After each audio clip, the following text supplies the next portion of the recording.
Hey everyone, in this short lecture, we are going to talk about a little bit more about binary search versus linear search. So we already said that linear search consists of checking or examining every single element from the beginning, from index 0 all the way to the end. Either you're going to find what you are looking for and you return the location, or you're going to get to the end of the list and find out that it's not there. Now, for binary search, is a little bit different. Why? Because the list is supposed to be sorted. You cannot use binary search if it's not sorted. Now, since it is sorted, so we're going to keep dividing the array or the list into half, as you can see. And then we examine only the number in the middle.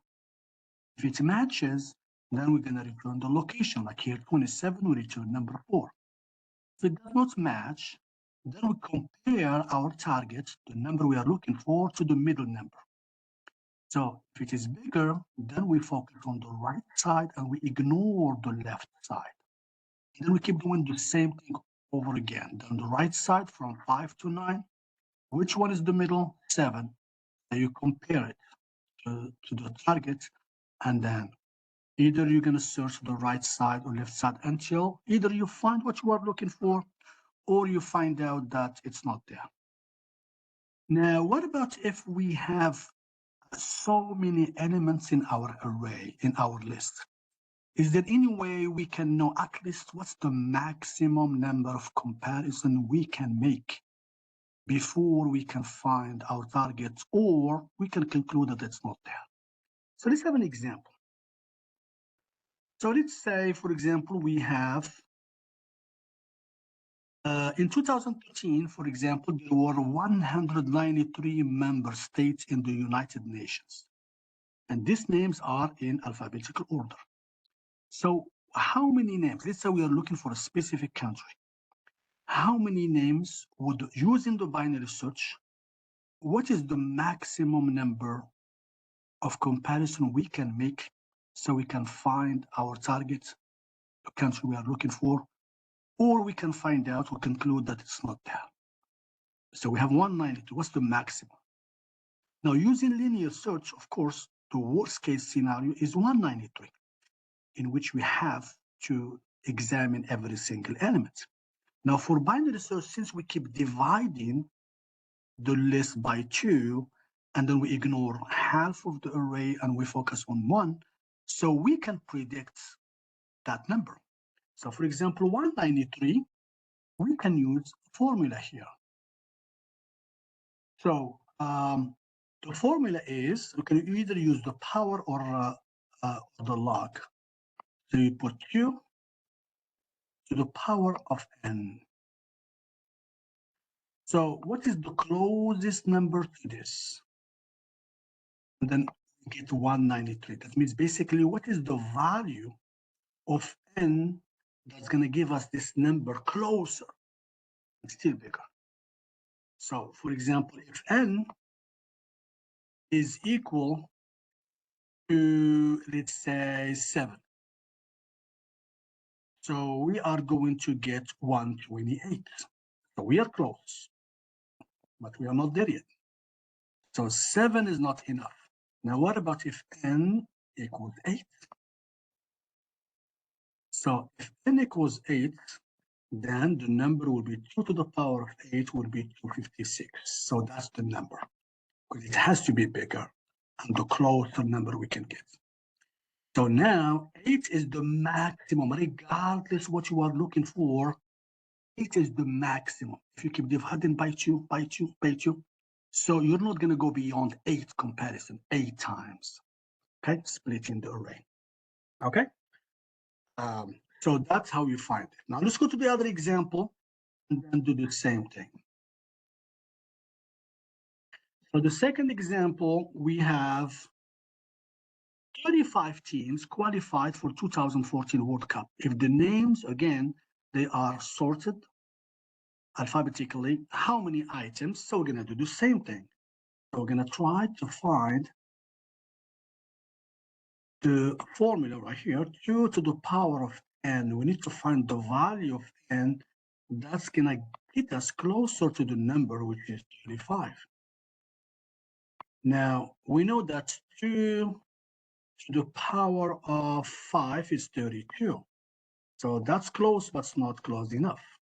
So this is 32, but we have 35. It has to be bigger. So definitely the number is 6, because 2 to the power of 6 is 64. So 6 is the maximum number. And then if you think about it, like if you have 35, if you divide 35 by 2, you get 17, right? If you divide 17 by 2, you get 8. 8 by 2, 4. Divide by 2 is 2. And then 1. Okay? And then, of course, we started from 35. So how many times we have? 1, 2, 3, 4, 5, 6. So that's why we got this 6. But if we have big numbers, it's very hard to do it this way. That's because the number is small, 35. That's why I was able to do it this way. But if you have a big number, then you have to use this formula. All right. So let's add one more example. Again, for linear search, whatever the size is the array, this is the worst case scenario. So let's say number 3. Binary search is to be performed on an array with 600 elements. So let's say we have 600 numbers or elements that are in an order. So they are in order.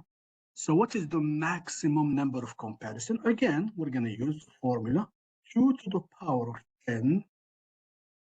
And then let's see what is the value of n that's going to get us closer to 600, but still bigger. So we know that 2 to the power of 10, I know that, it's 1024. So that's too big. Now, what about 2 to the power of 9? Let me see, 2 to the power of 9, that's going to give me 512. So that's the number. So that means the maximum is, I'm sorry, 512 is not enough. Okay, so we have to get 10. So 10 is the maximum number because it has to be bigger than 600. Okay, so we need maximum 10 times, no more than 10. Either you're going to find what you are looking for, or you can conclude because you keep dividing by 2 until there are no more elements to be processed. Right? So let's add one more example. So let's erase this. So number 4. So suppose that L is a sorted list of length 1000. To determine whether an item is in L, what is the maximum number of comparison? Again, we're going to use the same formula. We already know that 2 to the power of 10 is 1024 from the previous example. So definitely that's more than enough. So 10 is the maximum number of comparison. As you notice, so every time we double the size, we add only one more comparison. That's it. So when we double, every time we double, we add one more comparison. All right. So I hope you find this lecture useful. If you have any questions or need clarification, please don't hesitate to let me know. Thank you.